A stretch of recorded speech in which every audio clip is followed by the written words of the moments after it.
सुंदर साथ जी, आप हक श्री राजी महाराज वे धाम के धनी सच्चिदानंद स्वरूप आप श्री प्राणनाथ जी अर्श में प्रीतम के आभूषणों का, अंग अंग के भूषणों का वर्णन, उसकी शोभा, उसकी सुंदरता, एक एक चीज का वर्णन करके हम रूहों को यहाँ पे दिल में बसाकर अर्श में जागृत होने के वास्ते ये सुख दे रहे। अभी किरंतन गा रही थी बहन जी, क्यों दियो रे बिछोहा दुल्हा, छूटी हक खिलवर। यही तो खिलवत है हमारी।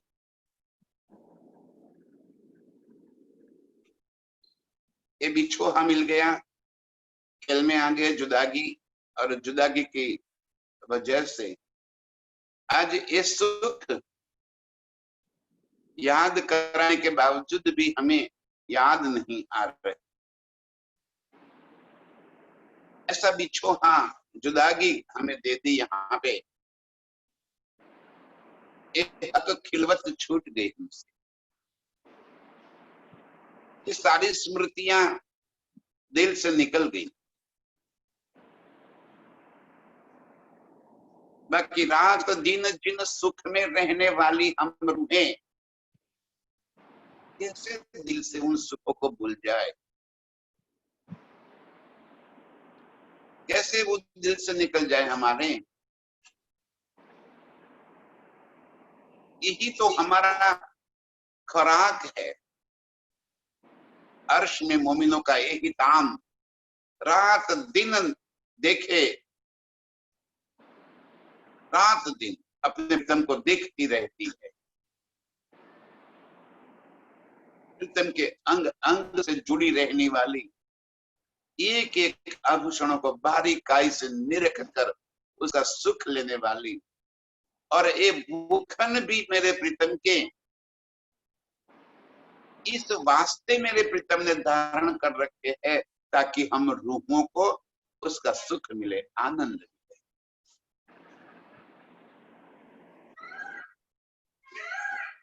अर्श के सारे भूखन, चाहे गले के हार हो, चाहे कान के भूखन, चाहे हाथ के भूखन, और चाहे चरणों के भूखन, सारे भूखन धनी ने हम रूहों को रिझाने के वास्ते अंग के ऊपर धारण कर रखे। उसमें इतनी सुंदरता से भरे हुए हैं, तो उनको अधिक सुंदर दिखने के लिए और कोई बाकी चीज का अवलंबन की जरूरत नहीं। लेकिन हम रूहों की चाहना प्रीतम को अधिक से अधिक सुंदर देखने की, भूखन वस्त्र से लबालब भरे हुए देखने की, ये चाहना पूरी करने के वास्ते मेरे प्रीतम का अंग का नूर स्वयं ही वस्त्र और भूखन बन के अंग के ऊपर जैसे स्वयं ही बैठ जाता है, अंग के ऊपर लग जाता है। अर्श में हक के सिवा और कुछ तो है नहीं। तो भूखन, भूखन के नंग और नंग के रंग किरने, हर चीज नूर है, हर चीज मेरे प्रीतम का ही स्वरूप है। अब जब मेरे प्रीतम का ही स्वरूप है तो क्या कमी हो सकती है उसमें। फिर स्वरूप निरखिए, बार बार हम इसी स्वरूप को देखते रहे, बार बार उसे दिल में बसाते रहे। रात दिन हम उसी काम में लगे रहे। चितवन कोई एक पल में आ जाने वाली बात नहीं है कि आज बैठ गए और सिद्धाराज जी के स्वरूप के साथ जुड़ गए।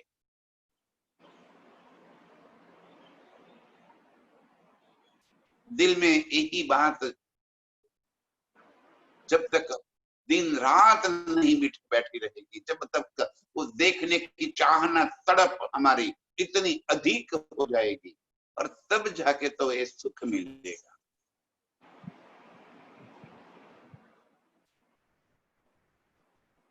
ये चाहना उस हद तक पहुंच जावे, यदि मेरे प्रीतम का स्वरूप मुझे देखने नहीं मिला तो मैं अपना तन छोड़ दी। इतनी अधिक तड़प जब तक दिल में न आवे, इस स्वरूप कहां से दिखाई देगा। आज प्रीतम के चरणों के अंदर शोभायमान हो रहे भूखन, जाजरी, घुघरी, कांबी और कड़ला, इन चारों भूखनों की शोभा धनी जी बता रहे हैं। झांझरी की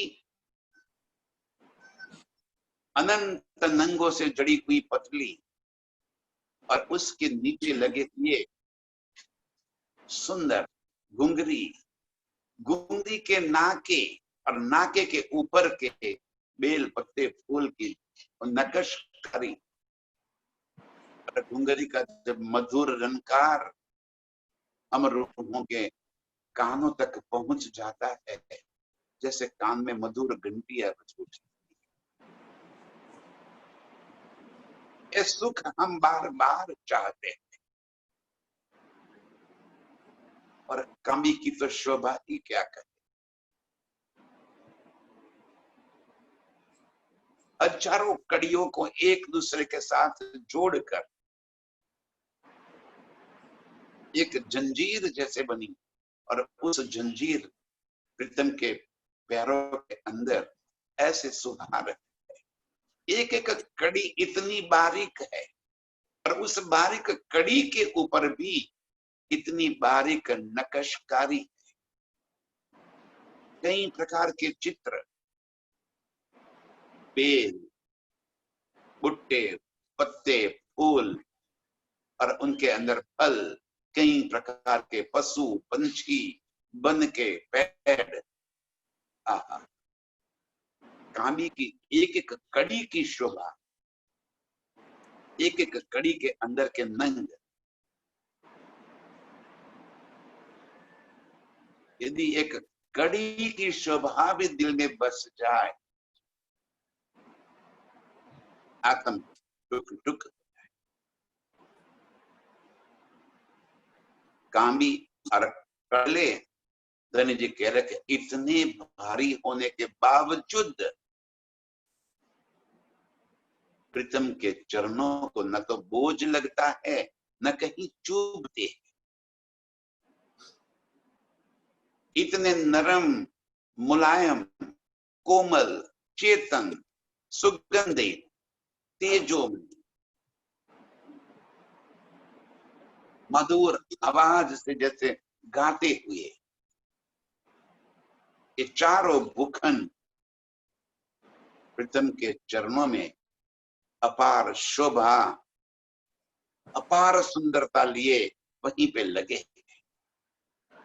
ये चारों भूखन दिनेश जी कह रहे हैं कि ऐसे प्रीतम के चरणों को लगकर बैठे हैं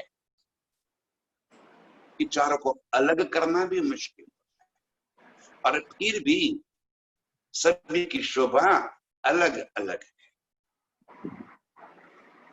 अभी यहाँ पे इन चरणों के अंदर ये चारों भूखनों की शोभा एक साथ ऐसे लग रही है कि जाने प्रीतम के चरणों को वो पकड़ कर बैठे हैं। प्रीतम के चरणों में ऐसे लगे हुए हैं जैसे वहां से कोई इनको अलग ही न कर सके। इतनी सुंदरता से प्रीतम के चरणों के एक मुखन शोभायमान दिखाई दे रहे हैं। ये शोभा कहीं ना जावहे, कोई देखे जिन सिर भाग। ये शोभा कहीं न जाए। धनी जी कह रहे कि किन शब्दों से इन शोभा को मैं यहाँ पे बता दूं। ये चारे मुखन एक साथ जब प्रीतम के चरणों के साथ लगे हुए, ऐसे मिले हुए, उनके अंदर के नंग की रोशनी आपस में एक दूसरे के साथ ऐसे गुत्थम गुत्थे, और उन किरणों से प्रीतम के चरण अंग जैसे चमक रहे। चारों मुखन एक साथ मधुर ध्वनि जैसे गा रहे हैं, जैसे कई प्रकार के संगीत के वाद्य एक साथ बज रहे हैं, नृत्य कर। और ये सुंदरता हम रूहें बार बार देख रहे हैं। धनी जी बता रहे हैं, ए देखे जिन सिर भाग, जो मूल निस्बती अंकुरी रूहे है, वो तो ये देख पाएगी। जो रात दिन इन चरणों से लिपट कर रहने वाली है, वही तो देख पाए।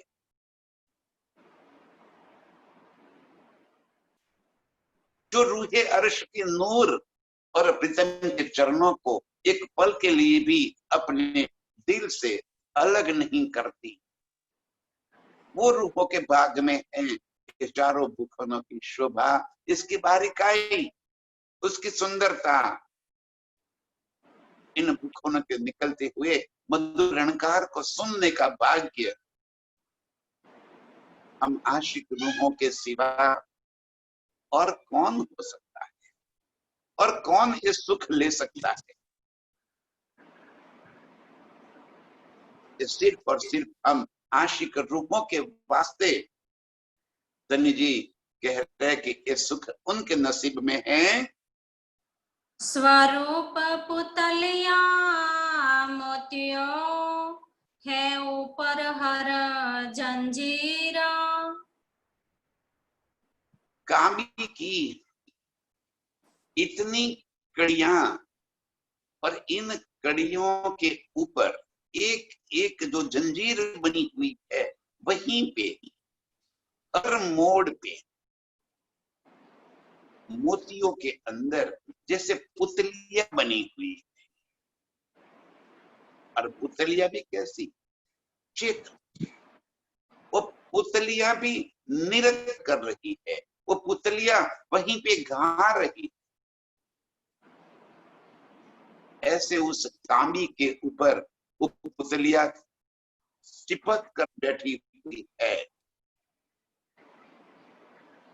जैसे प्रीतम के चरणों के ही नूर इस कामी के संग पुतलियां संगीत और संगीत के साथ नृत्य करके हम रूहों को रिझा रही। प्रीतम के चरणों के संग जब हम लगती है, ये पुतलियां इतनी सुंदरता से नृत्य कर रही है कि हम रूहें इन पुतलियों की सुंदरता में मोहित हो जाती।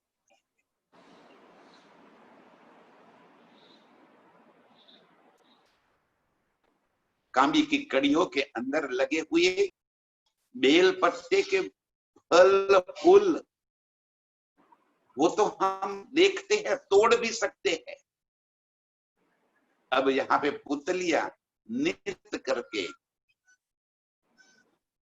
इस संगीत के संग ऐसा सुंदर सुहावना दृश्य बन जाता है जब ये पुतलियां नृत्य करती है।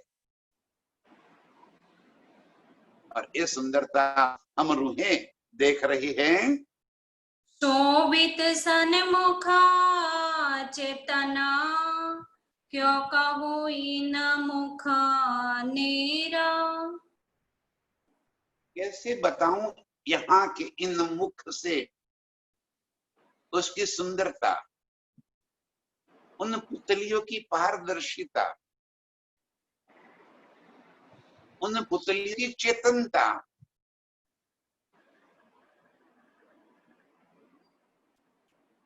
किन शब्दों से यहाँ पे एक बात बताई जाए। स्वयं धनी जी भी ये बयां कर रहे हैं, फिर भी ये कह रहे हैं कि इसको दिखाने के लिए मेरे पास कोई शब्द नहीं। इन शब्दों से मैं अर्श की पुतलियों का वर्णन यहाँ पे नहीं कर सकता। बस ये बता दिया कि उस कामी के हर जंजीर के ऊपर लगे मोती के ऊपर पुतलियां जैसे नृत्य कर रही है, चेतन है और इतनी साफ हम रूहों को वो नजर आती। बस अर्श की नजरों से देखिए, आशिक रूह अपनी आशिकी तो प्रीतम से जता रही है, तो प्रीतम भी अपनी आशिकी हम रूहों को बता रहे हैं। और ये इनकी आशिकी है। ये भूखन कई प्रकार के संगीत बजा रहे, ये पुतलियां कई प्रकार के नृत्य कर रहे हैं और हमें रिझाते। हमने आशिकी का दावा ले लिया अर्श में, हमने कह दिया कि धनी हम तुम्हारे आशिक हैं,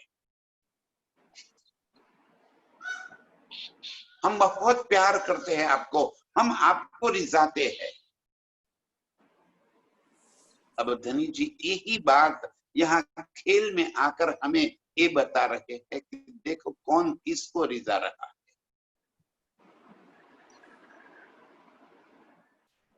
अरे प्रीतम इस बारीक पुतलियां बनकर उसके नृत्य करके करते हम रूहों को रिझाते हैं। इन बुखनों के से अलग अलग अलग प्रकार के अनंत संगीत की सुरावली और उसी संगीत के ऊपर नृत्य करती हुई ये पुतलियां मेरे प्रीतम हम रूहों को रिझाने के वास्ते इस स्वरूप धारण किए। ये मेरे प्रीतम की आशिकी जो हर पल हमें रिझाते रहते हैं। हक चाही बानी बोलता, हक चाही दो जोत धराता। कैसे है भूखन, कैसी है ये पुतलिया। हक चाही बानी बोलत, मेरे प्रीतम जैसा दिल में चाहते हैं कि क्या करूं तो अपनी आशिक रूहों को मैं रिझा दूं, क्या करूं तो अपनी रूहें खुश हो जाए।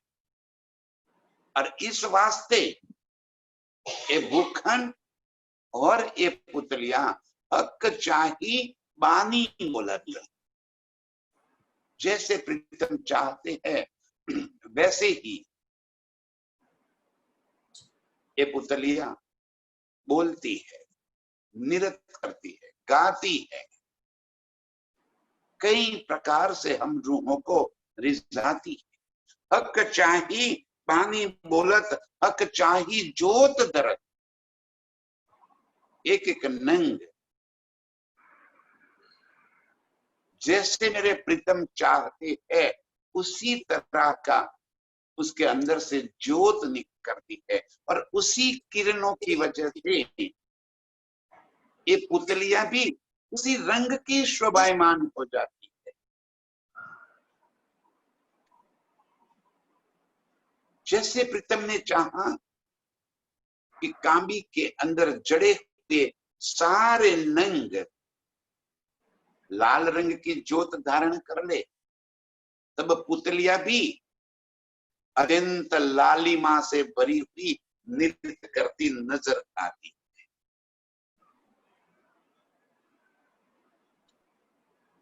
जब प्रीतम चाहते हैं कि ये हरे रंग की हो जाए, तो सारे नंग पांच के जैसे चमकने लगते हैं और पुतलियां हरे रंग की बनकर नृत्य कर रही है। अब प्रीतम के चरणों के कांबी की इस शोभा तो देखिए। प्रीतम के दिल की चाहना के मुताबिक ये अपने स्वरूप को धारण कर लेती है और मधुर ध्वनि से हम रूहों को रिझाती है। खुशबोई नरमाई हक चाहे, हक चाह्या सब कराता। बोलती भी हक चाही, किरने भी हक चाहे, अब खुशबू भी हक चाहे। ये भूखन भी ऐसे खुशबू फैला रहे हैं और कोई एक प्रकार की खुशबू नहीं। जैसे प्रीतम चाहते हैं तुरंत ही उसी प्रकार की खुशबू इन भूखनों से महकने लगती है।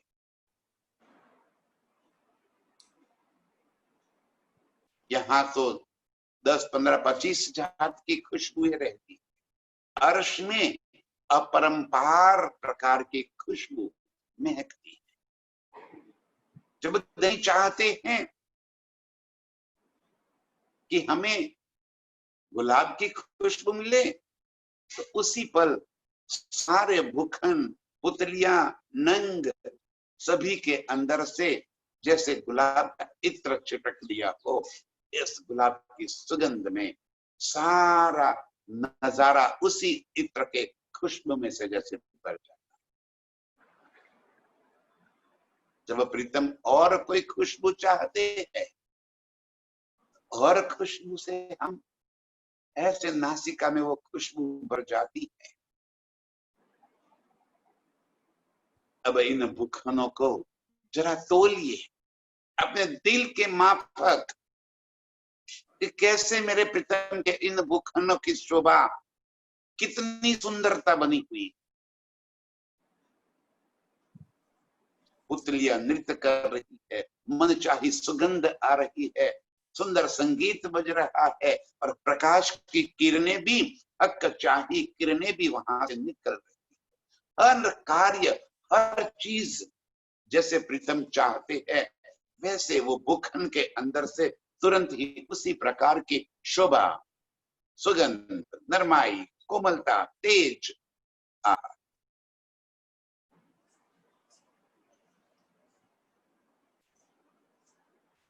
कैसे इसको यहाँ पे बताया जाए। बस सुंदर साथ जी, इन इन बातों का कभी वर्णन नहीं होता, कैसे शब्दों पे यहाँ पे लाया जाए। ये तो अर्श की नजरों से देखने की चीज है। ये सुख अर्श में नजर खोलने से मिलती है। इन भूखनों की शोभा कैसे मेरे प्रीतम की चित्त चाही हम रूहों को रिझाती। इतनी बारीक बातें धनी ने बता दी। अब तो हमारी नजर खुलनी ही चाहिए। अब तो हमारी नजर अर्श में प्रीतम के चरणों में लग जानी चाहिए, जहां ये भूखन हमें अपनी ओर आकर्षित कर रहे हैं। ये मेरी रूह देख मैं कैसे नृत्य करती। हम इस खेल से नजर हटाकर प्रीतम के भूखनों के प्रति अपनी नजर करके इस नृत्य को निरखे, इस सुगंधि को महसूस करे, इस संगीत को सुने और संगीत के आनंद में हम नाचे गाए, हम स्वयं भी उन पुतलियों के संग नृत्य करने लग जाए। उन पुतलियों के संग हम गरबा खेले, हम नाचे, हम गावे, और जो इश्क से लबालब भरी हुई रूह है, बस यही तो हाल है उसका। ये सारा नजारा देखने के बाद वो कैसे रह सकती है? वो पल में नाचे, पल में गावे गीत, पल में रोवे, पल में हंसे। जब बिछोहा दिल में भर जाए तो रोएगी। इन ही नजारे को देखने के लिए तड़पेगी, इन ही सुखों को याद कर करके तड़पेगी, बिलखेगी। और यही सुख में जब मस्त हो जाएगी तब नाचेगी, गाएगी। इन पुतलियों के साथ रूहें नृत्य करती है, इन पुतलियों के साथ हम कंपटीशन करती है, और आज कौन हार जाता है नाचेंगे। मुखन स्वर पुराते हैं, संगीत का माहौल बना है, और हम इन पुतलियों के संग प्रीतम के चरणों में नृत्य करती है। ये सुख, ये नजारा, ये आनंद मेरे प्रीतम हम रूहों को दे रहे हैं। जैसे स्वरूप रूहन के चरणों लगे गिरदवाए,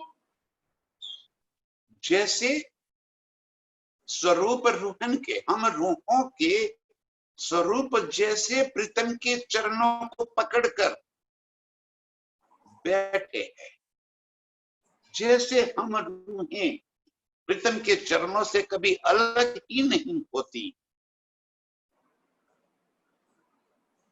जिस तरह से प्रीतम के चरणों को हम दिल में बसाए हुए हैं, हर सुख हमें प्रीतम के चरणों से मिल रहा है। क्यों हम इन चरण को एक पल के लिए भी छोड़े?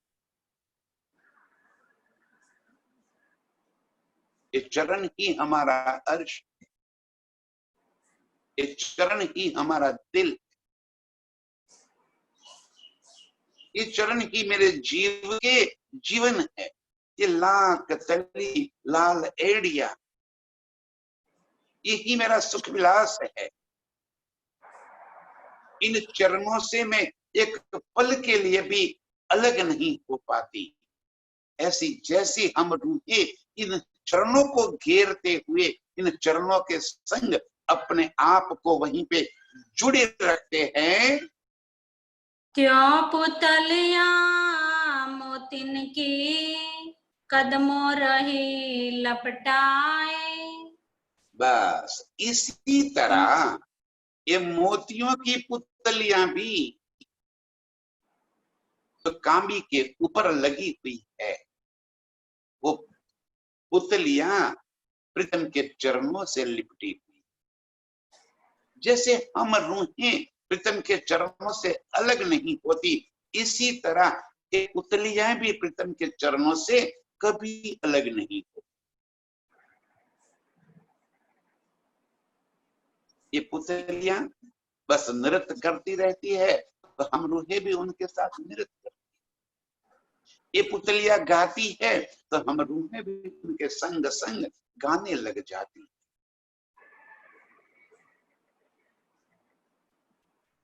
कैसा नजारा प्रीतम के चरणों के आभूषण का धनी जी बता रहे। रात दिन प्रीतम के चरणों में लिपट कर रहने वाली हम रूहों के सिवा इस सुख को और कौन जान सकता है? हमारे सिवा ये सुख और कौन ले सकता है? और कौन है जो इस संगीत को सुन सकता है और इन पुतलियों के संग नृत्य कर सकता है? ये सारा सुख मेरे प्रीतम रूहों को दे रहे हैं। सब समूह बुखन जबा देखिए, अद्भुत शोभा लेत। अब एक एक करके बताए धनी ने। पहले झांझरी बता दी हमें, फिर घुंघरी की शोभा और उसकी खूबियां, उसके सुख बता दिए, कामी के सुख दिए, कड़लों के सुख। अब धनी जी कह रहे हैं ये चारों भूखनों को एक संग जब निहारेंगे, अलग अलग करके उनका सुख हमें दिया, अलग अलग करके एक एक भूखन की खूबियां, एक एक भूखन के अंदर के सारे सुख, उसकी बारीकाई, उसकी नकशकारी, उनके अंदर के फल फूल पत्ते मेवा, ये सारे सुख हमें दिए। अब कहते हैं कि सभी भूखनों को एक संग निहारिए। ये चारों भूखनों की शोभा एक साथ जब हम दिल में बसाएंगे तो कहते हैं अद्भुत शोभा। ऐसा नजारा कभी देखने को न मिले।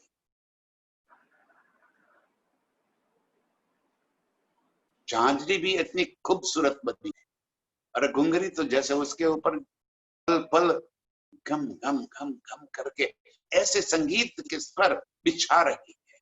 और कामी, कामी की बात ही क्या, हर एक कड़ी के ऊपर की एक कड़ी की शोभा अपार अपार गुण बड़े और एक कड़लों। धनी जी कह रहे हैं ये चारों भूखनों की एक साथ जब हम देखते हैं, ऐसा लगता है कि अद्भुत नजारा हम प्रीतम के चरणों में देख रहे हैं। जो बाखूबी क्यों कह सके, हक दिल चाही शोभा देता। कैसे यहाँ की जुबान से इन भूखनों की शोभा का वर्णन कर सकते, कैसे बतावे हम, किन शब्दों से बतावे। ये सारा सुख तो अनुभूति में लाने की बात होती है। कोई मिठास कैसी है वो तो मुंह में रखने के बाद पता चलता है। संगीत क्या आनंद देती है वो तो कान में पहुंचने के बाद पता चलता है। नृत्य का क्या सुख है वो तो आंखों से देखेंगे तब पता चलेगा। धनी जी कह रहे हैं कि चारों भूखनों की शोभा, इसका नजारा इतनी अद्भुत है, इसके एक एक सुख, ये शोभा, ये सुंदरता, ये स्वर, ये सुगंधिता जब हम दिल में भर लेंगे तब हमें इसका पता चलेगा। ये शब्द में वर्णन करने की बात नहीं। और ये सारे सुख जैसे मेरे धनी जी चित्त में धारण करते हैं, जैसे धनी जी जिस प्रकार से हमें सुख देना चाहते हैं, वो स्वतः ही भूखन वैसे ही स्वरूप धारण कर लेते हैं, वैसे ही संगीत बहा देते हैं और हम रूहों को रिझा। मेरे प्रीतम पल पल नए नए सुख देखकर हम रूहों को इतना अधिक तृपित करा देते हैं कि हमारी नजर वहां से कभी हटे ही नहीं। हाथ दीजिए बुखन पर, सो हाथों लगत नाहे।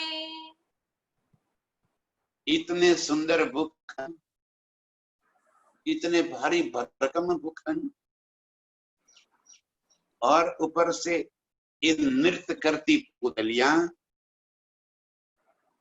हमें नजरों में तो आती है, लेकिन जैसे ही हम वहीं पे अपना हाथ लगाते हैं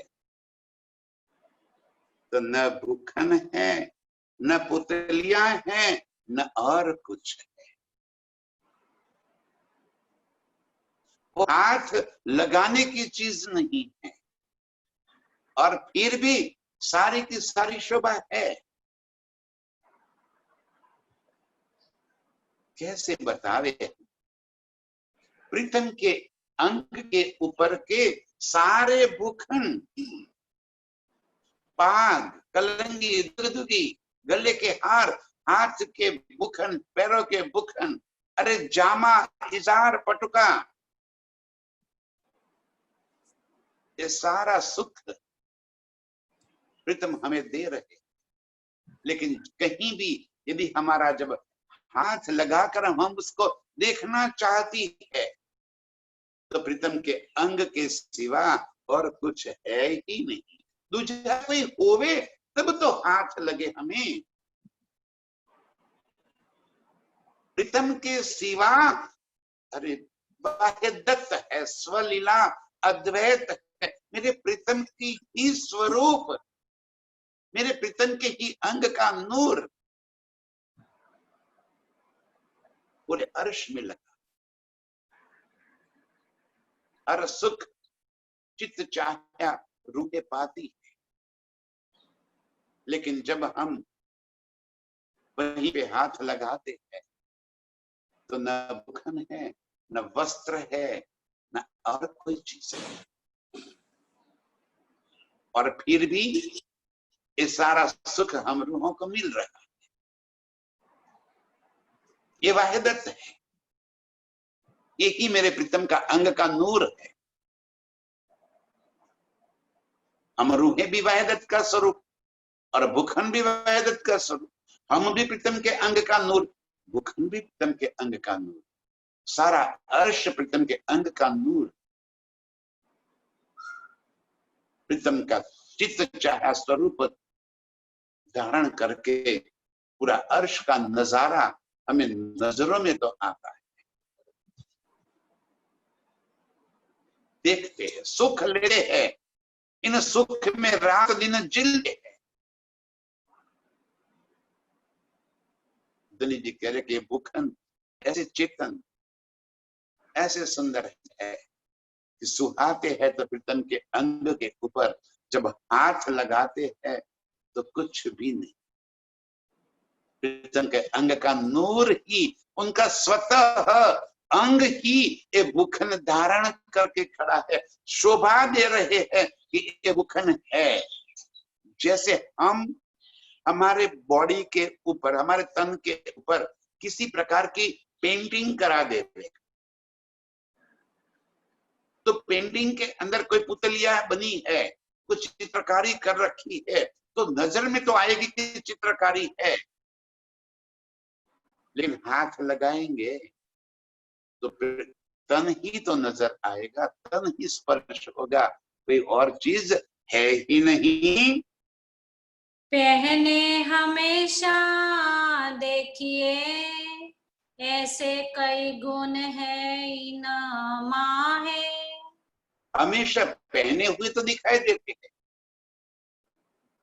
ये सारे भूखन जैसे प्रीतम ने पहने, उनके अंग के ऊपर ऐसे सुहाते हैं जैसे इन्हीं के वास्ते किसी ने जड़े और गड़े बनाए। जबकि न तो गढ़ना पड़ता है, न बनाना पड़ता है, न जड़तर करना पड़ता है, न बुनना पड़ता है, न सिलना पड़ता है, न बांधना पड़ता है, न खोलना पड़ता है। अपने आप ही प्रीतम के अंग के ऊपर ये शोभा नजर में आ जाती है। अंग का नूर ही ये शोभा लेकर प्रीतम के अंग के ऊपर दिखाई देता है।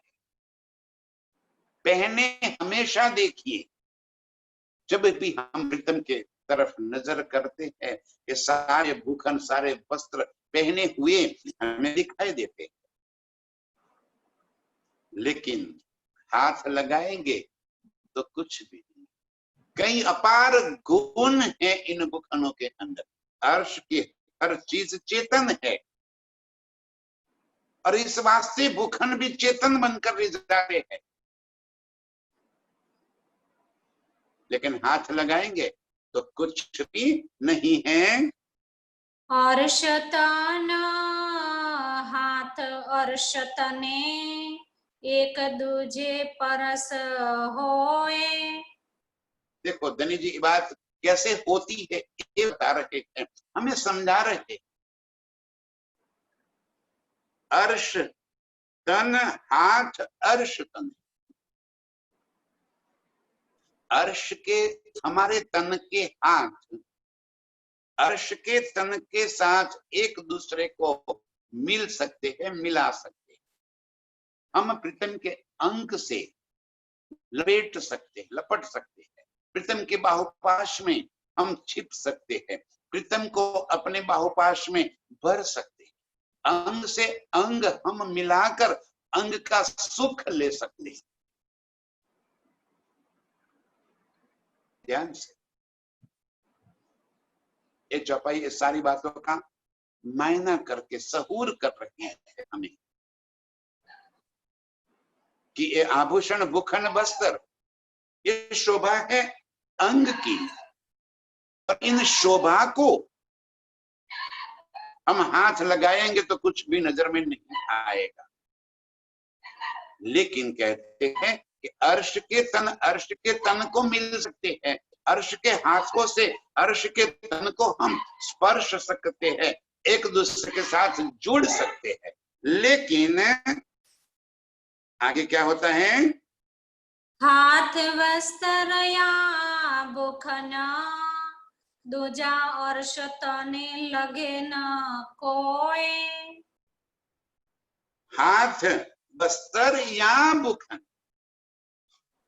इनको हाथ नहीं लग सकता। हम प्रीतम के साथ मस्ती करते हैं, एक दूसरे के बाहुपाश में भर जाते हैं,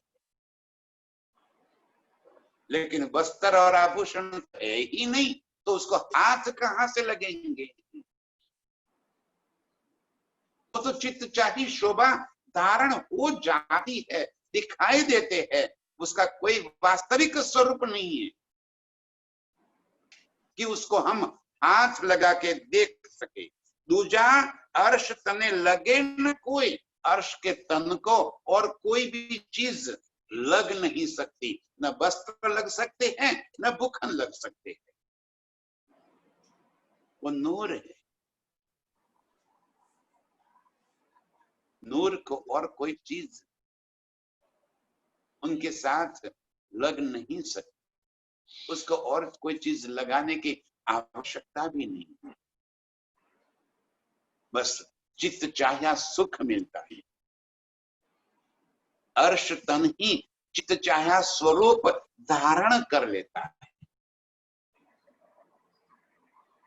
जब है ही नहीं तो हाथ कहां से लगेगा? जो है वो हाथ आएगा। तो प्रीतम का तन और हमारा तन एक दूसरे के साथ मिल सकता है, जुड़ सकता है, लीला कर सकता है। लेकिन बस्तर या बुखन या और कोई भी चीज अर्श के तन को लग ही नहीं सकती, उनके साथ वो जुड़े ही नहीं सकती। बस सिर्फ शोभा नजरों में आती, वो कोई है ही नहीं। और हाथ कोई है नहीं कहा वास्ते बुखान के। ये सारी बातें कहते में बुखनों को दिखाने के लिए खाली कह दिया, और कोई चीज है ही नहीं। और हाथ कोई है नहीं तो दूसरा हाथ है ही नहीं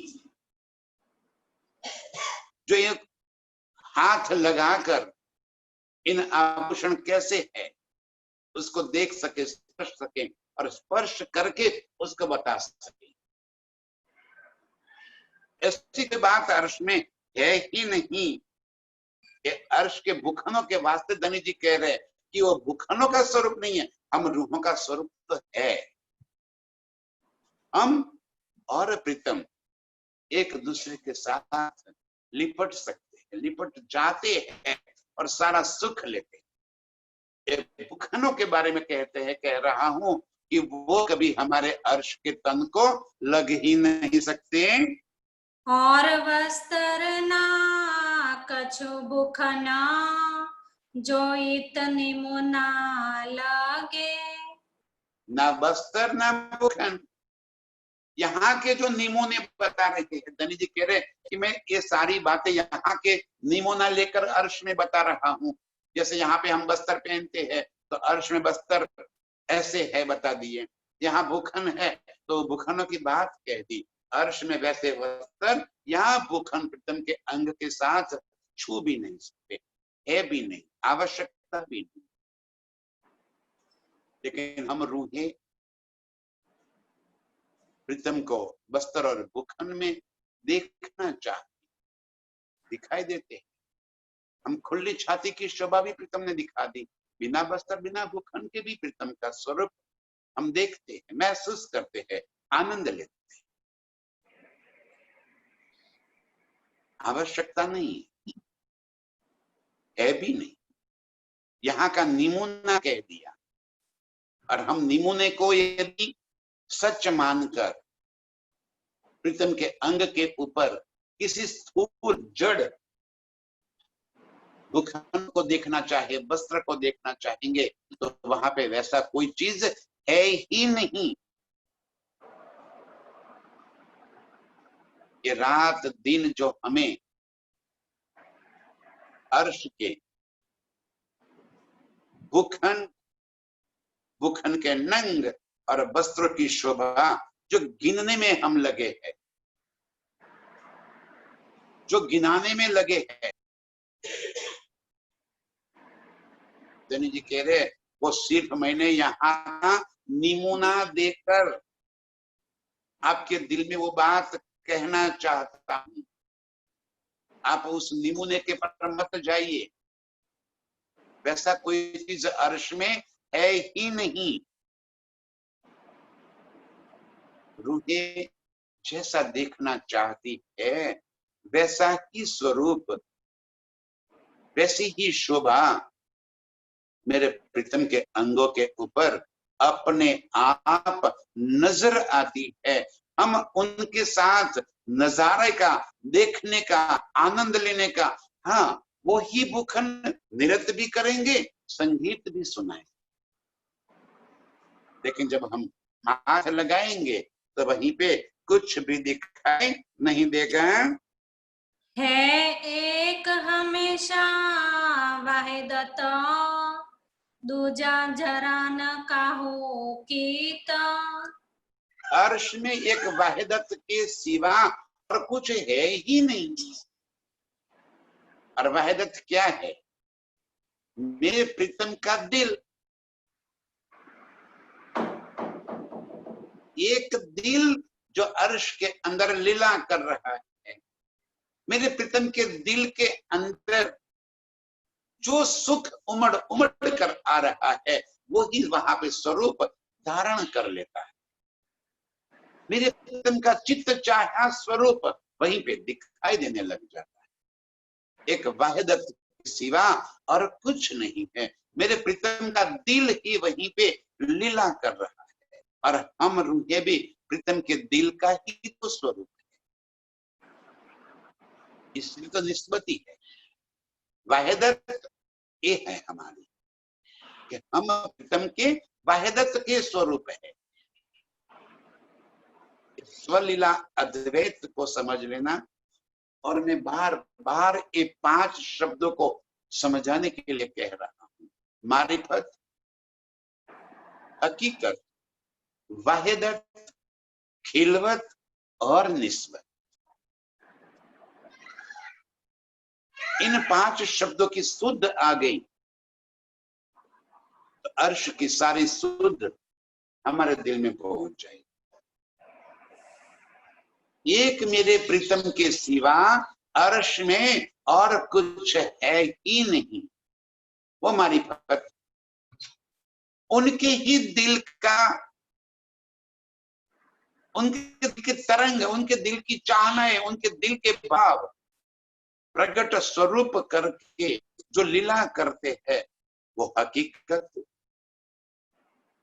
उन हकीकत में मेरे प्रीतम का दिल ही पहुंच रहा है, इसलिए प्रीतम के चित्त चाहे उनके दिल की चाहना के मुताबिक सारा नजारा सुख देता है, सुख लेता है। ये वहदत, उसी के अंदर हम वहदत के स्वरूप रूहे इश्क की लीला में डूबे हुए हैं, वो खिलवत। और इन सारे स्वरूपों के साथ प्रीतम के हम अंग रूप अंगनाएं है, ये हमारी निस्बत। हम रूहों के सिवा, निस्बत के सिवा खिलवत का सुख नहीं है। खिलवत का सुख ही वाहिदत है, वाहिदत ही पूरी हकीकत है। और हकीकत मेरे प्रीतम मारी है।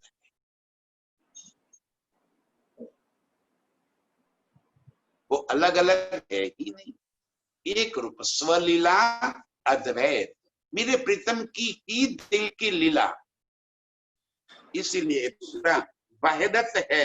अब कह रहे हैं कि ये है हमेशा वाहिदत, दूसरा जरा न काहू कित। अर्श में प्रीतम के वाहिदत, दिल के स्वरूपों के सिवा, दिल के लीला के सिवा और कोई जरा भी कुछ भी नहीं है। ए देखत सो भी कछु नहीं, और कछु नजरो भी ना आवत। ये देखत, यहाँ पे जो हम देख रहे हैं वो भी कुछ नहीं है। अर्श में भी जो कुछ भी हम देख रहे हैं वो भी कुछ नहीं है, सारा वाहिदत है। सारे 25 पक्ष हकीकत का स्वरूप है, और इस हकीकत में प्रीतम का दिल लीला कर रहा है, ये वाहिदत है। और प्रीतम का दिल जब तक वहीं पे लीला कर रहा है, ये सारी वाहिदत नजर आती है। और धनी चाहे तो कुछ नजरों में भी नहीं आता। ये मारिफत, हकीकत, वाहिदत, खिलवत और निस्बत की बातें, ये सारे मेरे प्रीतम का दिल ही लीला कर रहा है। वाहिदत का वाहिदत में वस्त्र भूखना पहनाता। बस हो गया, मेरे प्रीतम का दिल ही वस्त्र भूखन बनकर प्रीतम को ही पहन के खड़े है।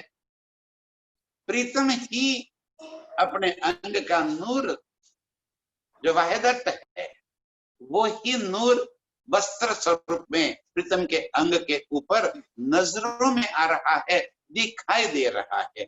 हकीकत में उसका कोई वास्तविक स्वरूप है ही नहीं।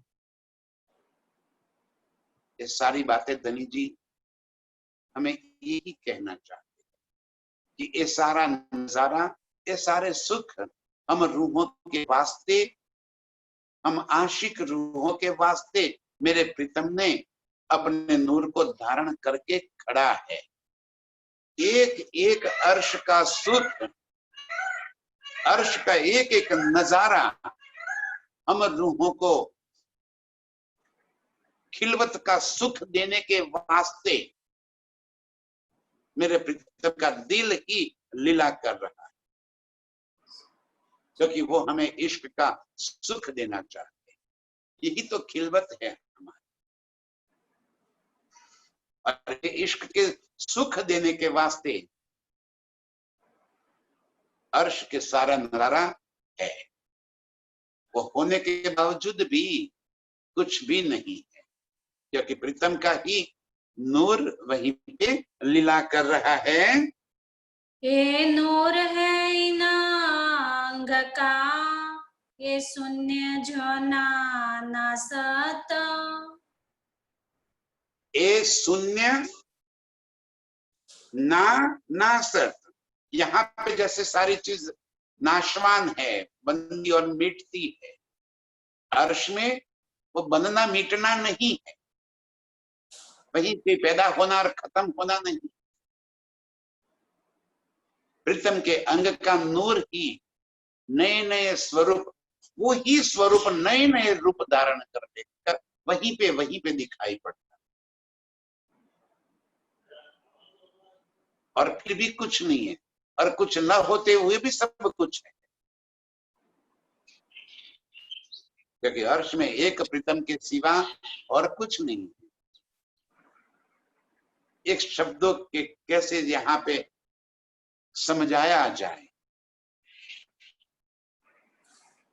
प्रीतम के दिल का इश्क, ध्यान से सुंदर साथ जी, फिर एक बार कोशिश करता हूं कि मैं आपको समझा पाऊं।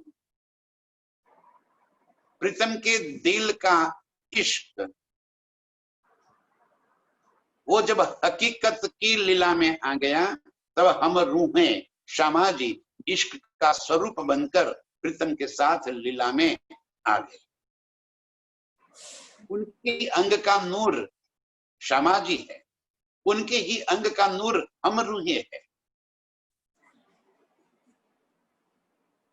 अब हम रूहों के साथ इश्क की लीला करनी है, तो इश्क की लीला कैसे की जाए? इश्क में यही तो होता है, आशिक और माशूक। अब मेरे प्रीतम आशिक बनकर हम माशूक रूहों को रिझाते हैं, तो कैसे रिझावे? नित्य नए नए स्वरूप, नित्य नई नई लीला, नित्य नए नए सुख धनी जी हमें दे रहे। ये आशिक का काम है कि अपनी माशूक को पल पल रिझाता रहे, और यही सुख देने के वास्ते उनकी ही अंग का नूर पूरा नजारा बनकर हम रूहों को रिझाते हैं। अब जल भी प्रीतम के अंग का नूर है, वायु भी प्रीतम के अंग का नूर है। वहीं पे बने हुए बाग बगीचे, वन भलाते, तेज ज्योत, जिमी, पशु पंछी, हर चीज प्रीतम के अंग का नूर है। चित चाह्या सुख हम रूहों को प्रीतम दे रहे हैं। ये आशिक और माशूक का नजारा है, ये आशिक और माशूक के बीच का खेल है। माशूका को रिझाने के वास्ते पूरा अर्श का सुख मेरे प्रीतम हम रूहों को दे। यही बात धनी जी हमें कह रहा है। वाहिदत का वाहिदत ने बस्तर भूखन पहनत, ये नूर है इन अंग का, मेरे प्रीतम के अंग का ही नूर है। यहाँ के जैसे नाश होता है वैसे अर्श में नाश नहीं होता है, वहां बनना मिटना नहीं है।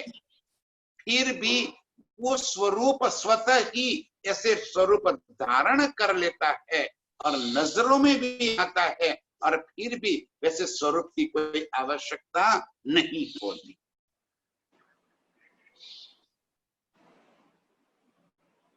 ऐसे सुख मेरे प्रीतम हम रूहों को देते। ये बातें हम अर्श की रूहों के सिवा और किसी की नजरों में नहीं आए, इसलिए बार बार अर्श की मारिफत, हकीकत, वाहिदत, खिलवत और निस्बत के इन शब्दों को और अधिक गहराई से दिल में धारण कर लीजिए। इन्हीं बातों का बातूनी मायना, उनके बातूनी सुख अपने दिल में भर लीजिए,